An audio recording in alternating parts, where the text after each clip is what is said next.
পঞ্চায়েত ভোটের প্রাক্কালে তৃণমূলে বড়সড় ভাঙন মানিকচকে। মালদা জেলা পরিষদের তৃণমূলের বর্তমান সদস্য, তৃণমূল পরিচালিত মানিকচক পঞ্চায়েত সমিতির কর্মাধ্যক্ষ, তৃণমূলের প্রাক্তন প্রধান, বর্তমান পঞ্চায়েত সদস্য সহ প্রায় 400 জন তৃণমূল ছেড়ে কংগ্রেসে যোগদান করেন।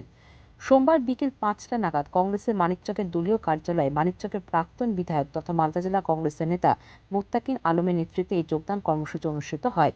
তৃণমূল কংগ্রেস ছেড়ে জাতীয় কংগ্রেসে যোগদান তৃণমূলের প্রথম সারির নেতা মোয়াজ্জেম হোসেন যোগদান করেন বর্তমান মালদা জেলা পরিষদের সদস্য সাবিনা ইয়াসমিন, মানিকচক পঞ্চায়েত সমিতির তৃণমূলের কর্মাধ্যক্ষ আসারুজ্জামান, তৃণমূল পরিচালিত গোপালপুর গ্রাম পঞ্চায়েতের প্রাক্তন প্রধান সীমা বিবি, চৌকি মির্জাতপুর পঞ্চায়েতের প্রাক্তন প্রধান মোস্তাক আলম, যুব তৃণমূল কংগ্রেসের মালদা জেলার সাধারণ সম্পাদক আবু বকর সিদ্দিকী সহ অন্যান্য সদস্যরা। এই যোগদান সম্পর্কে মোয়াজ্জেম হোসেনের দাবি, আমাকে দল তাড়িয়ে দেয়নি বা লিখিতভাবে সাসপেন্ডও করেনি, তবে আমি ষড়যন্ত্রের শিকার। আমি কোনো দল বিরোধী কাজ করিনি। তৃণমূলের রাজ্য কমিটির ঘোষণা মতে মানিকচক ব্লক তৃণমূল কমিটির সভাপতি হন দেবব্রত ঘোষ। আমি সভাপতি দেবব্রত ঘোষের সঙ্গে দলের কাজ পরিচালনা করতে শুরু করি। এতে আমার দলের নেতাদের রাগ হয়। পরবর্তীতে ব্লক সভাপতির পরিবর্তন হয়। আমি সে সভাপতির সঙ্গেও কাজ করতে চেয়েছিলাম, কিন্তু আমাকে ইচ্ছাকৃতভাবে বসিয়ে রাখা হলো। পরবর্তীতে তৃণমূলের ব্লক কমিটিতে নয়, এমনকি অঞ্চল কমিটিতেও আমাকে রাখা হলো না। আমার স্ত্রী জেলা পরিষদের বর্তমান সদস্য হওয়া সত্ত্বেও তাকে কোনো পার্টির মিছিলে ডাকা হয়নি। কোনো রকম কারণ ছাড়াই ষড়যন্ত্র করে আমাদের এক প্রকার পার্টি থেকে বহিষ্কার করা হয়েছিল। তাই শেষমেশ তৃণমূল ছেড়ে কংগ্রেসে যোগদানের সিদ্ধান্ত নিয়েছি এবং দলের নেতৃত্ব আজ চাইলে কংগ্রেসের টিকিটে জেলা পরিষদের আসনে প্রতিদ্বন্দ্বিতা করতে চায়। এখানে দুটো কথা, তৃণমূল ছেড়ে দেওয়া আর তৃণমূল ছাড়িয়ে দেওয়া। যেটা আমার ক্ষেত্রে ঘটেছে, আমি তৃণমূলকে ছাড়িনি, তৃণমূল আমাকে ছাড়িয়ে দিয়েছে। আমাকে তৃণমূল কোনো দেওয়া হচ্ছে না। রাজ্য থেকেই একজন ব্লক প্রেসিডেন্ট ঘোষিত হলো, তার সঙ্গ দেওয়া হলো। কারো পছন্দ না হতেই পারে। দল যখন যাকে পদাধিকার দেবে, আমাদের দায়িত্ব সংগঠনটা ভালোই বুঝি তার সঙ্গে থাকা। তারপরে দল পরিবর্তন হয়ে গেল, অন্যজন হলো, তার সঙ্গেও আমি কাজ করতে ইচ্ছুক ছিলাম। কিন্তু দ্বিতীয় প্রেসিডেন্ট ঘোষণা হওয়ার পরে পরে একটা ব্লক কমিটি তৈরি হলো। আমি দীর্ঘদিন ব্লক কমিটির সদস্য, দীর্ঘদিন ধরে আমি ব্লক কমিটির সংগঠন পরিচালনা করে এসেছি, কংগ্রেস আমলও করে এসেছি দক্ষতার সহিত, এবং টিএমসিতে সেখানেও করেছি, এবং আমি জেলা কমিটিতে বিগতদিন থেকেছি, জেলার ভাইস প্রেসিডেন্ট থেকেছি এক সময়, যখন আমাদের সারিতে ম্যাডাম একাই মন্ত্রী এমএলএ ছিলেন, প্রেসিডেন্ট ভাইস প্রেসিডেন্ট ছিলাম। সব দিন আমি দক্ষতার সাথে সংগঠন করেছি। এইবার দেখছি হঠাৎ করে আমার এই প্রেসিডেন্ট ঘোষণা হওয়ার পর 3 তারিখ আগস্ট 2022-এ সেখানে ব্লক কমিটিতেও নাম নেই। কী কারণে নাম নেই বুঝতে পারলাম না। দীর্ঘ 7 মাস ধরে ঘরে বসে আছি। আমার স্কুলে আমার সামনে টিএমসি মিটিং হচ্ছে, আমি চুপচাপ বসে আছি, আমাকে ডাকা হচ্ছে না। আমি জানি, ভালো করে বুঝি দলটা, টিকিটটা পার্টির হাতে। টিকিট দল যখন যাকে মনে তাকে দেবে, তার জন্য আমি লালায়িত নই। কিন্তু দলটা করার খুব ইচ্ছে ছিল। অভিমান তো আছেই। তারপরে যে 6 মাস আগে বাংলার বুকে যে ঘটনাগুলো মানুষ জানতো না, এখন আমরা জানতে পারছি।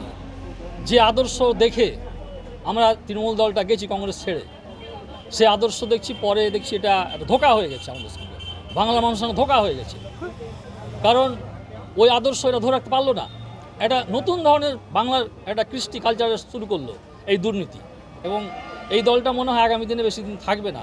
আমরা ভেবেছিলাম এই তৃণমূল দলটা দীর্ঘস্থায়ী হবে, সরকারটা বহুদিন থাকবে, কিন্তু মনে হচ্ছে না থাকবে। শুধু আমি কেন, মানিকচক ব্লক তৃণমূল কংগ্রেসের আরও যারা জনপ্রতিনিধি, যেমন খাদ্য কর্মাধ্যক্ষ সাইফুদ্দিন, ওকেও সরিয়ে দেওয়া হয়েছে।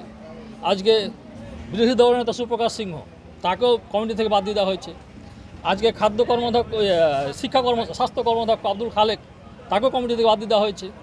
আজকে আসাউজ্জামান কৃষি কর্মাধ্যক্ষ মৎস্য, তাকেও কমিটি থেকে বাদ দিয়ে দেওয়া হয়েছে। আজকে তারিকুল ইসলাম নূরপুরে, সেও একজন দক্ষ সংগঠক, দীর্ঘদিন ধরে পার্টিটা করছে, তাকেও বাদ দিতে হয়েছে। কী কারণে হঠাৎ এদেরকে ছেড়ে দেওয়া হলো বুঝতে পারলাম। ছাঁটাইয়ের পেছনে যারা দল চালাচ্ছে এখন তারাই আছে। আমি খুব ভালো করে সংগঠন বুঝি এবং দলও বুঝি। টিকিটটা দলের ব্যাপার, দলে থাকতে হবে, দলের কাজ করতে হবে। দল যদি মনে করে একে টিকিট দিয়ে জনপ্রতিনিধি করে জনসেবা করা যাবে, পার্টির কাজ হবে, তো দল দিতে পারে, নাও দিতে পারে। তাহলে কি আপনারা দাঁড়াবেন? হ্যাঁ, অবশ্যই। এই দল চাইলে, দলের নির্দেশ আমি সবসময় মেনে চলবো। তবে এই যোগদানকে গুরুত্ব দিতে নারাজ তৃণমূল নেতৃত্বরা। মানিকচক ব্লক তৃণমূল সভাপতি মহাফিজুর রহমান বলেন, যারা তৃণমূল ছেড়ে কংগ্রেসে যোগ দিয়েছেন আসলে তারা লোভী মানুষ, তাদের পদের লোভ প্রচণ্ড। তারা বুঝতে পেরেছেন তৃণমূল কংগ্রেসের টিকিট পাওয়া যাবে না, তাই টিকিট পাওয়ার লোভে তারা কংগ্রেসে যোগ দিয়েছেন। তবে এতে দলের কোনো ক্ষতি হবে না। এই যে আপনি বললেন যে তৃণমূলের জেলা পরিষদের সদস্যা, প্রাক্তন প্রধান এরা যে জয়েন করেছে, তো এরা মানুষ বুঝতে পারছে, আপনারাও বুঝতে পারছেন, আমরাও বুঝতে পারছি, মানুষও বুঝতে পারছে যে এরা কেন দল চেঞ্জ করছে।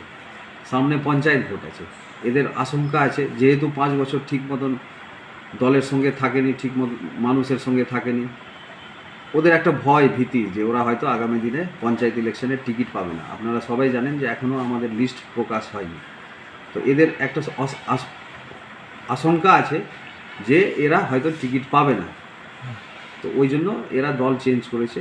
মানে এরা ক্ষমতালোভী মানুষ, এরা দল চেঞ্জ করেছে ক্ষমতার জন্য। ওইটা কোনো ইয়ে নেই, ভোট ডিক্লেয়ার হয়ে গেছে, আপনার 8 তারিখ জুলাইয়ে ভোট আছে, সবাই দেখে নেবেন আপনারা। মানিকচকে তৃণমূলের ফলাফল খুবই ভালো হবে।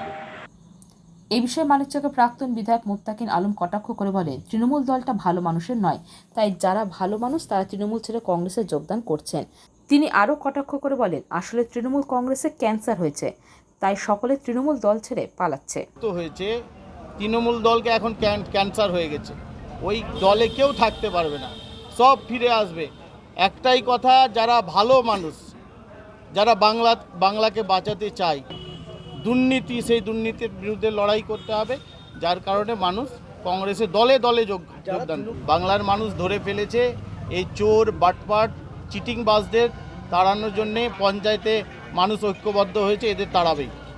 Bureau news, Bangla Times.